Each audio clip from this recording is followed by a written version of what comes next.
Welcome to patch walkthrough for the 2.7 patch. My name is Andrew Guns Galea. I'm the game's creator and super pumped to go through the patch today. Every 6 months we patch the game for those who are unfamiliar, and we tend to do a fair amount of changes to a bunch of heroes, usually balance patches, and every now and again we introduce new rules. We've got a lot to get through today, so I think I'm just going to, before I go any further, I'm going to just say today is the patch walkthrough video. We are releasing Raxos, the new Chimera Dragonkin. I'll do a video for that this time next week, and the week after I'm going to be releasing Mythic Shrines, a brand new set of shrines and new rules around way shrines work. They are technically, the Mythic Shrines are part of the 2.7, but I'm just going to release them separately. They don't have an immediate impact on the game because they're map dependent and none of the maps are officially changing today. So in 2 weeks we will rotate some maps, and those maps will include the new Mythic Shrines. And just to give you a bit of a flavour idea of what Mythic Shrines mean, the current middle shrine rule where you can buy and sell magical artifacts like at your effigy, so you can actually buy, that is now one of the mythic shrines, and there's 10 mythic shrines in total. So any shrine on a map can be given a mythic shrine status. But I'll stop talking about them. Just letting you know it's coming in a couple of weeks, so we've got something exciting there when we rotate the maps. Today I'm going through the patch notes. There's a few core changes, but nothing major. I'm not going to walk through those in any detail. Another thing I want to announce is that the rulebook is now going to move to full digital instead of the PDF that you can download. We are going to transport it all in the database. You'll be able to go to hallofeternalchampions.com and look at the rules, and it's going to be fully searchable, keyword searchable. So it's going to take some time to transpose the rulebook to that. So what we're going to do this week is release any changes to the rulebook for 2.7 will appear in the rulebook section on Hoek. So anything new there, you'll be able to search there. And over the next month or so, we're going to be just putting the rest of the rulebook into Hall of Eternal Champions, so the whole lot will be there, including Mythic Shrines when they come out. So that's a couple of things, just to recap. So we're not going to release a 2.7 version of the rulebook, the PDF. We're going to put the changes onto Hoek and then put the whole book into Hoek. That'll be available both on the mobile apps and on the website, and you'll be able to keyword search that. It looks amazing. I've got it in non-production at the moment and it looks amazing, so it's going to be a very, very good way to do it. Just looking through the patch notes in terms of core changes, there's nothing really changed. The channel rules are changing slightly, so I'll go through them, and once again they'll be in the rulebook section on Hoek. And there's nothing really else to talk about in terms of major changes. It's pretty much that's it. So with the channel ability, I'll go through that first. So essentially it's the same as before, but the way that you break a channel, and at the moment only Giles the only model with a channel ability. The way you break it is if we've simplified the breaking, so it's if the model gains fear, freeze, knockdown, poison, or stun. So any of those, if any of those conditions are applied to the model who owns the channel, then the channel is broken. So fear, freeze, knockdown, poison, or stun. And then if it ends up 5 away, more than 5 hexes away at the end of an activation, that also breaks the stun, or the hero who owns the channel ability dies. So it's much easier now to work out how to break a channel. It's not so easy now because we're not just chucking in, we've got rid of all the, if a stat goes down, so things like Retaris and that, they don't break stun, they don't break channel anymore. It's only fear, freeze, knockdown, poison, or stun. Now in the freeze case, it only works if it actually reduces the agi or move of the model. So just to clarify that, so if it goes on a dwarf, it's actually not going to stop it. But Giles or Goblin, so if you put freeze on Giles, it's going to do it. Now, while we let this settle, so we've actually increased the power of channel a little bit with this change. It's a lot more difficult to get rid of it than it was. There's a hero coming out soon that will have a channel ability. We have not updated any of the previous heroes with channel for this patch, but that is something we'll be doing in the next patch. So channel by the end of the year is going to be much more of a thing, but we're really happy where it's landed, and we've just tweaked it slightly to make it easier to remember and also a little bit more difficult to get rid of it. All right, let's go through the patch changes. So first of all, the first card is Gods, and we've got one God change, Dwarfs. we've just basically changed the EP so it's only enemy models can't push them, they can push themselves. So the reason why this came out, basically we copied Don Regar's stone form in the original ruling, whereas Don Regar can't push himself as well. But, you know, we had a lot of complaints about it, and it wasn't ideal to have such a bit of a negative to the Dwarf EP. So now everything else is the same, but they can push themselves, but enemy can't push them. So it is now a very strong EP in the right situation. So celebrate all you Dwarf fans. There's no other changes to any of the gods or tribes. We're really happy where they are today. And this is a small tweak for Dwarves to give them a bit of more quality of life. It's a buff. All right, now, first one, Alan Deere. So now there might be some more that get tweaked. There's more cards changing than I'm going through today, but I'm just talking, most of them are clarifications. Like Arya and Piper, duplicate self has been really clarified. I'm not going to walk through the card, but the cards have changed. So I'll just go through them quickly, but with the cards. So Alan Deere, we've basically reduced his health down to 13, 14, 15 from 14, 15, 16. No reason why he had an extra health. I think originally in when I wrote some of the lore in V1, he was kind of a Rambo type elf, so we gave him a bit more health, but we're just trying to standardize a little bit to have less cognitive load to remember all the time. So these sort of ranged elves, he's got the same stat line as Istariel now. So it's a nerf. It's losing 1 health at all levels, but we think that's okay. That's really good. All right. Yep. So the next one, that's the only change for Alan Deere. All right. Next one. We've got Arya in here. So Arya is duplicate self. We've made it a lot easier now. So after attack dice have been chosen, but before, so basically what it says now, if you've got duplicate self on you, the model suffers no damage and cannot have combat movers applied to it. That's it. It was always a little bit tricky when it said ignore the attack. What do you ignore? What does it work? So essentially, if you attack someone with duplicate self, whatever you do, there's no damage applied. You can't apply combat maneuvers to them. That means you can combat maneuver yourself, do whatever you want, push yourself around, anything like that, but you can't damage them and no combat maneuvers are applied to them and it expires. So that's a very quick one for Arya. Asbrand. So we can continue to tweak him as he currently brings a lot more to the table. He just brings a lot to the table, Asbrand, right? And we just give him a tweak down. So his base health is reduced from 18, 20, 22 to 17, 18, 20. So 1 health at level 1 and 2 health at level 2 and level 3. And RNG is reduced from 7 to 6. Being a 7/7, it just didn't make sense. He had the same RNG as Zafin, who was a trained hunter and is the king, but we thought this brings him back in line. We think now he is in a really good spot. We've been playing him this way for a long time in our play testing, and he's now just good. He's just in a good spot. So sorry for you dwarf lovers, you got a boost with your EP, but your king is slightly weaker. But his melee stats are the same, but he's got slightly weaker health. Okay, that's Brand. And we go to Ashel.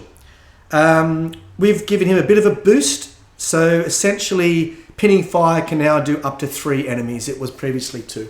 So he's probably a bit behind Ket and Zafin in terms of take rate. And when you play him, it does feel now if you get a really good bombard off, it can have a massive change on the battlefield. So we've made it 3.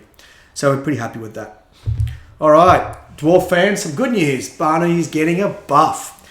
We have listened to, I don't know, I have to say, Constant Way or Mulga, just constantly telling us about getting a real level 2. So we've done that. Apologies to the one of those that wasn't. It was definitely one of those, I think. So essentially what he does, Steady is now available at level 1. So his level 2 is now level 1. The dude's steady from the get-go, which is amazing, which means he has to gain a new level 2 and he gains Dash.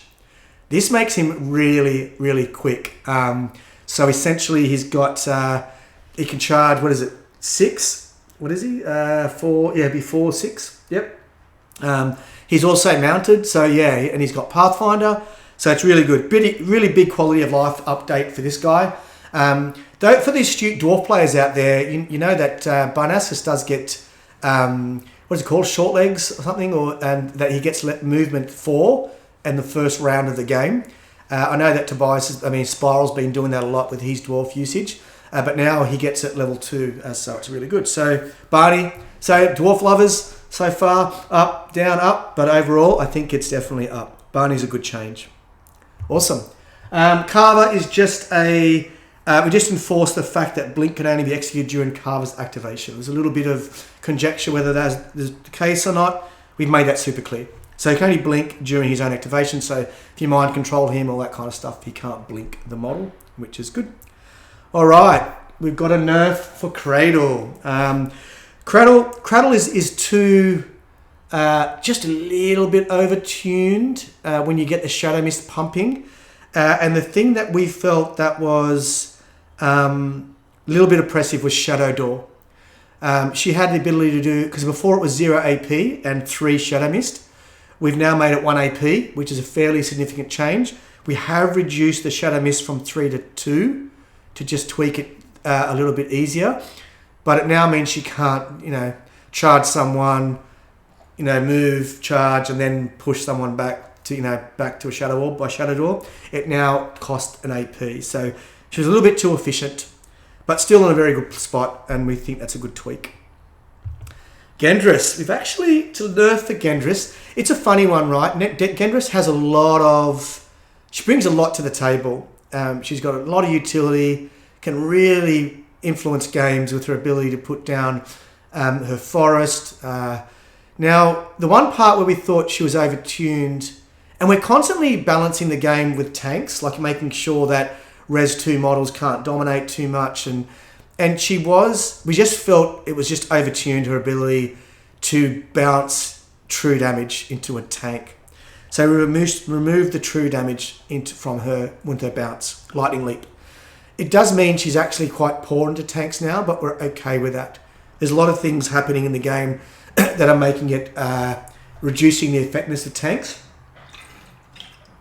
So for us, we're okay with this change. So it is a nerf for Gendris. All right, Haxar. This big man is getting a boost. He's getting a buff. His crit on his Hex Bolt goes to 4. So it was 1, 2, 3. A little bit underwhelming. So now it's 1, 2, 4. So if you manage to get it off, he's got Magic 7. He's got Reach 5 on that. So now it becomes a bit more of a thing. It gives a little bit more ranged to the Orc tribe and just Haxar in general. And we've increased his Soul Harvest from 4 to 5, which is a big change. Whenever we've done that to a hero, it ups their utility a lot. There can be a good off Soul Gazer.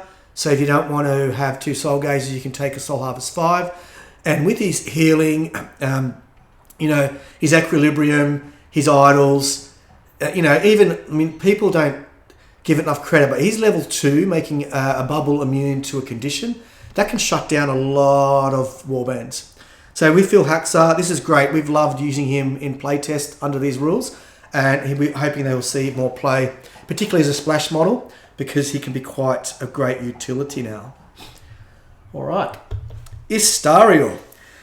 Okay, we've gone back and forth on Istariel for people who have been playing the game for a while, just trying to balance her power. Now with Conflag in the past, it used to get rid of the fire. So originally it left the fire there, then we got it to get rid of the fire, and we found, and so now what we've done is, then we went back to say it left the fire. So basically now, if you want to maintain the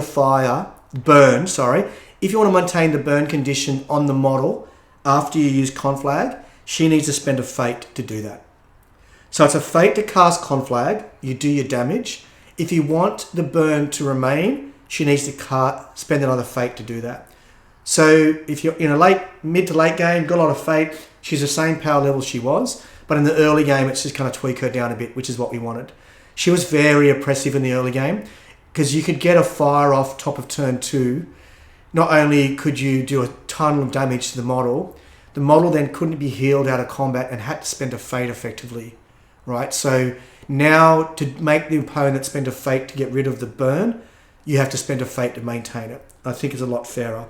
So late game, it shouldn't make a big difference to the game, but in early game, it's really bringing her down. So we're really happy that we have that ability to tweak models depending on the game state, and this is a good one for the early game for Astariel.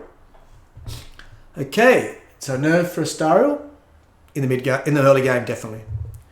Kane is a buff, gains Monster Slayer. So this is huge. This guy is normally a good monster. People take him as the monster hunter anyway, but now he's got Monster Slayer. We're really happy with Kane now. Like, he's got a lot of utility. We gave him Soul Harvest 5 in the previous patch. Now he's got Monster Slayer. There is a change to Blood Pact. We've just made Blood Pact clear he can only do it during his activation. It was a little bit unclear, but people were doing it outside of activation on parting blows and mind controls, but it was never intended to do that. So we've just done that. But giving him Monster Slayer is a decent buff for Kane. He's arguably could go to one of the best monster hunters in the game. He's got good level ups now available to him, so really easy for him to get level 3. Soul Harvest 5. We're expecting to see a lot more Kane. It's a good boost for demons as well.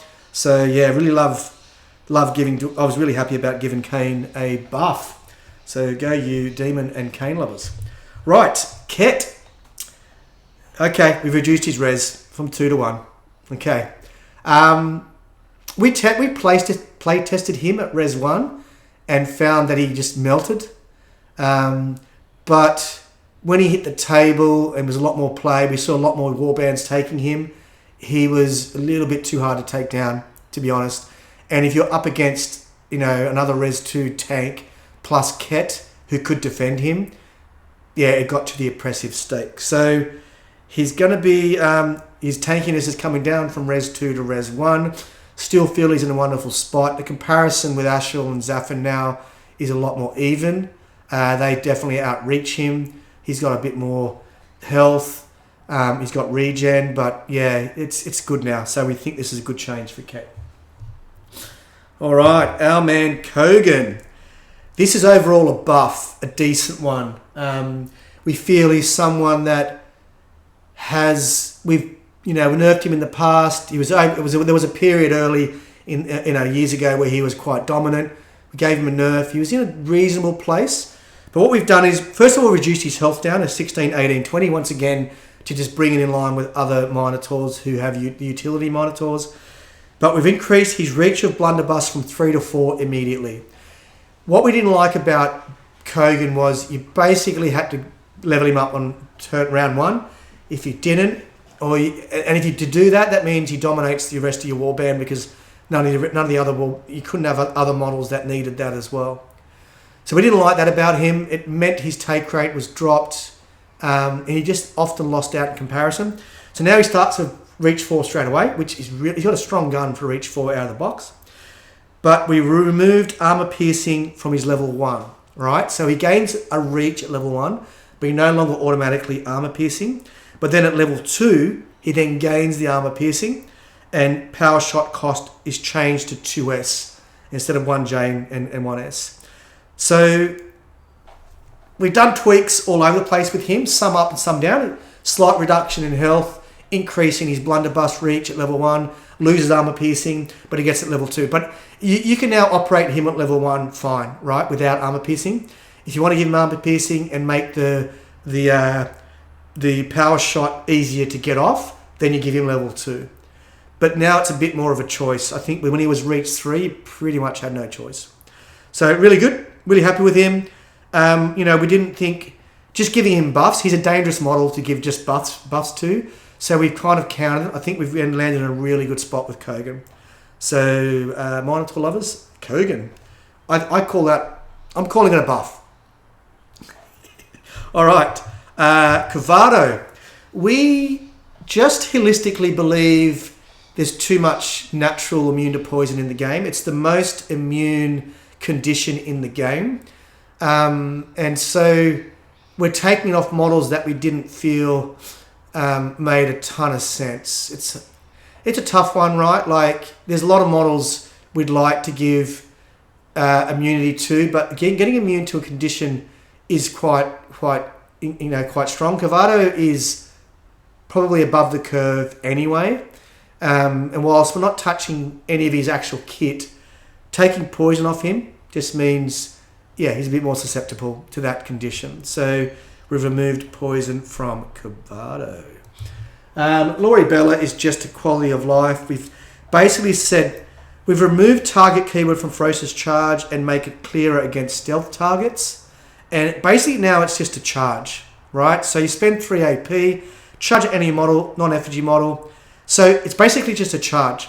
Now, and this means that what is Cruel's ability called? The one where he makes it charge 1 less AP, she benefits from that now, using Ferocious Charge. Because essentially it just gives her a charge. We've just cleaned it up and made it clearer. This is really good ability. A guaranteed 4 damage. Like if you're charging an Agi 5 demon or an Agi 5 elf or a goblin, a guaranteed 4 damage and stun, that's pretty nice for a model who's only got Mel 6. But yeah. So yep, that's good. That is Laurie Bella. So that's a slight buff, I guess. Right, Lyra. Yeah, we've really happy to see Lyra get a bit more play. We've seen some really interesting things that she does. If in games where it's mid-game and Lyra doesn't have a demon out and needs to get a kill to get one, it can be, problematic. I think giving a Monster Slayer helped. But basically now what we've done is if her demon she summoned kills a monster, she can collect the bounty herself even if she's not adjacent. So it's essentially the way that Jaeger works. She can do it through her demons. This gives her a bit more utility. We're really happy with that. We feel this puts her in a really nice spot. And it's great. And she gains this ability at level 1. So she's got it from the start of the game. So it really means that she can use her demons to kill a demon. She can get in a good position. And actually, no, she can't get a demon. So it does mean that, in the mid-game, she can be cleaning up monsters, gaining levels, collecting fate. It gives her a bit more utility with her demons. So that's good. All right, in line with Kavado's change, Masuzi, we've removed immune poison from Masuzi as well. All right, Piper is the same change as Arya, just a clarification on duplicate self, so it works exactly the same in the wording. Okay, Ravenos, nothing's really changing with him. What we've done is when someone automatically gains poison from the Cloud of Flies, we've got a thing called Inflict now. So we've got these keywords now. I think you might have noticed it on Zaffin's card. You notice on Zaffin's card, on Ashle's card, we have a keyword called Reload now. So instead of saying what the reload used to be, if you don't move and shoot, you get an extra, you can shoot again with 1 AP. We've now called that Reload. We've included the auto poison as Inflict. So it just cleans up the rules a bit more for us and gives us a bit more room. So that's Ravenos change. So he's basically, we think he's in a great spot. There's no functional change. Thrommel, we've just tweaked back Dwarf Toss a little bit. He needs now to target the Hex. It was never intended to be, can't really jump over a forest into a Hex he can't see and that kind of thing. We just wanted to get rid of that. So now he actually has to see the Hex he's Dwarf Tossing in. It's edge case, it cleans it up, makes it a bit more intuitive. All right. Everyone's favourite, Avexis. Let's go. Avexis. All right. Now, a couple of things. Bite attack with dual wield. We're basically saying that the bite attack can't work on 0 AP attacks. You might be asking, what is this all about? If people have seen the sneak of the Chimera tribe, they can basically steal the opponent's sacred artifact. That's their sacred artifact. So if they're playing into orcs, they could take the dual wield weapon. And we had some playtest games with Avexis with dual wield, and she was ridiculous. So basically just saying you can't do it with the bite. In that once the Chimera tribe comes out, which will come out next week with the release of Raxos. So next week I'm revealing Raxos and the Chimera tribe officially. They won't have 7 models straight away, so you can't use them in 5s. They will have 5 models, so you can use them for in 3s, and by the end of the year they will have 7 models. Okay. The other thing we did was remove the true damage from bite, so now it's armor piercing 1. So yeah, it's not quite as devastating into tanks now. You've got a bit more counterplay into her now because even against dwarfs now, it's really good because the dwarf tribe means the armor piercing won't work against them. So yeah, just a bit more counterplay into her. There are some games or some matchups where she can be just over the top. And so whilst we really like her kit where she's at, we're just trying to pick the areas where we feel, yeah, that matchup's a little bit over the top, and now we feel we've done that. So removed armor piercing from her bite. The other thing we've done is from above, we've removed the ability to ignore stealth. Once again, we just wanted to introduce a bit of counterplay. So now the ring of stealth is quite good into her Vexus because she can't do from above. But yeah, that's the only two changes. There's small tweaks. The armor piercing one is only a change versus Res 2 models, so other models it doesn't make a difference. It is weaker into dwarfs a lot, the dwarf tribe that is, and from above she can't ignore stealth. So yeah, cool. Right, your Gorth. A couple of things here. We've given him a bit of a nerf. So Shadow Augment, the +1 melee gets when he's adjacent to a Shadow Orb, doesn't work on 0 AP attacks. So when he's getting his momentum attack, it means he won't get it for his second one because it's 0 AP. So his mil, he won't get the +1 mil for the second one. So it's slightly reducing his effectiveness there. And his health reduced from 17, 19, 21 to 8, 16, 18, 20. Same as Kogan. We're just bringing them in line with each other. Yep, as monitors. Awesome. That is your Gorth. So it's a bit of a nerf for the big man. But, yeah, we feel it's warranted, obviously. Okay, Zendala. Oh, Zaffin, sorry. Zaffin's just, yeah, these one is just reload. So I said before, he's now got reload, giant crossbow as a keyword. Innate ability, operates exactly the same. No change to Zaffin. All right, Zendala. Now we have made some changes to Zendala. Continue to monitor her. You're going to have, in any stage of the game, you're going to have models in the middle. You're going to have models that are slightly above the curve and models slightly below. Our goal is to make sure that's fine. It's, we don't want the game to be completely vanilla, but we want to make sure that the ones that are above, there is enough counterplay in them that, there's going to be a lot of opportunity to combat them. And we just don't want models to become, we're going to take them in every warband kind of thing. Not that Zendala's there. I think we've tweaked her enough that's not the case, but we have reduced her effectiveness in two ways. So Predator now has to target the hex that she's jumping into. There was basically before you couldn't even hide behind a forest and she's still going to come and kill you. And we've removed the +1 dice. Predator was like a 1 AP charge that you could charge anywhere. It was just too overtuned. So now you need to be able to target so you can hide from her. Stealth can stop her as well. Stealth doesn't make a difference. But you can hide in a spot where she can't go in a hex she cannot see.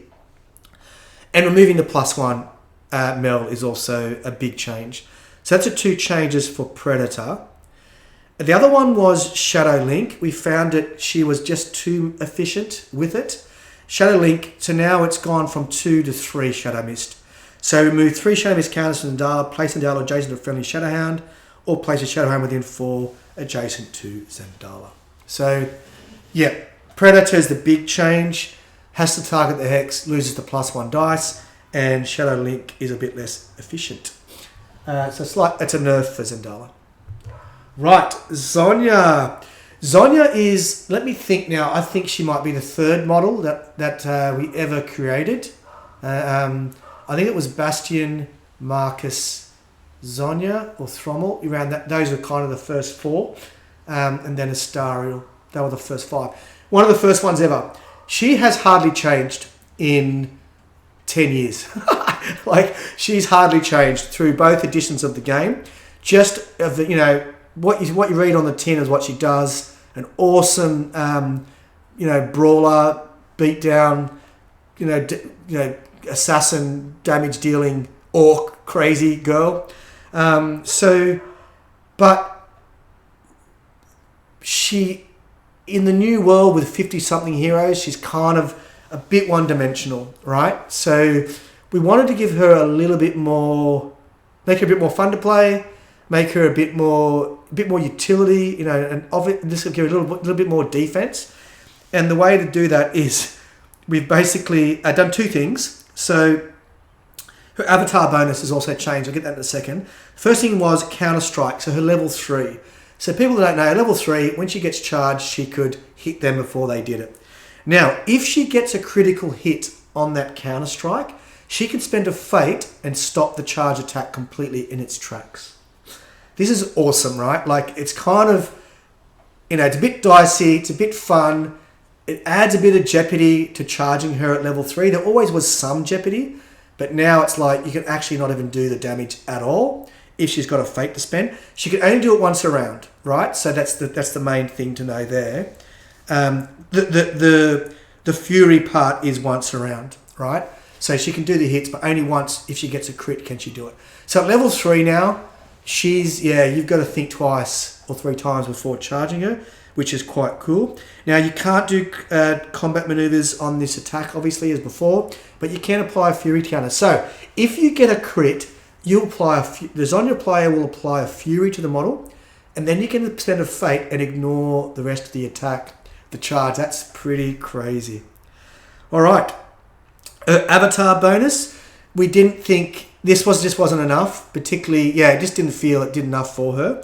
So she now gains mortal wounds. So she's got unerring accuracy as the avatar bonus and the mortal wounds combat maneuver, which is awesome because she's a model that really likes, her fury is not a combat maneuver, so she can apply a fury on a crit and then do the combat maneuver, which is quite cool. So this is a decent buff for Zhonya.